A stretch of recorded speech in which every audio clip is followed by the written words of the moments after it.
I would say also the conversation around AI is really a salty one for most venture funds right now.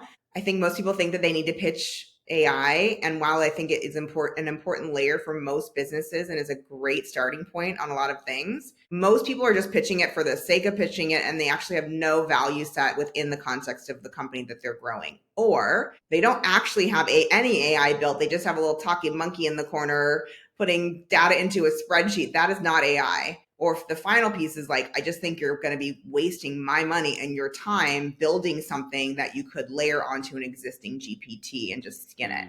So there's like a lot of red flags for me around AI, even though founders right now think they've got to talk about AI, you know? Yeah, I wanted to ask a little bit about that because I feel like everybody either has AI in their name now or .ai is the website.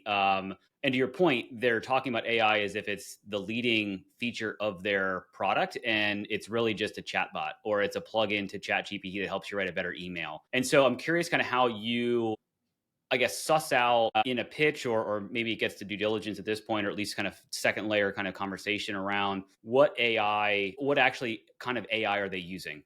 Because if it is just a chatbot, then it's probably not, really worth it. Or maybe it's really something cool, but they're just not explaining it, I guess, correctly. Like, how do you suss that out? Yeah, well, we do a lot of deep diligence, and my operating partner who focuses on that, we also use a third party software that digs into like 340 data points. Hmm. But I would say you don't even really need to usually go that far. Usually you can ask a couple of pretty pointed questions and they'll crumble, right? Or they'll come back to you with a really smart answer and you'll be like, okay, let's go into actual diligence on this and dig in on the software that you're building and see if this is really what you think it's going to be. I also happen to be married to an engineer, and he is very skeptical and very smart, so I like to lean on him if I've got questions on that kind of stuff too. Ultimately, I don't think anybody is a real expert on it yet, and so I still think it's a little wild west. So you got to really impress me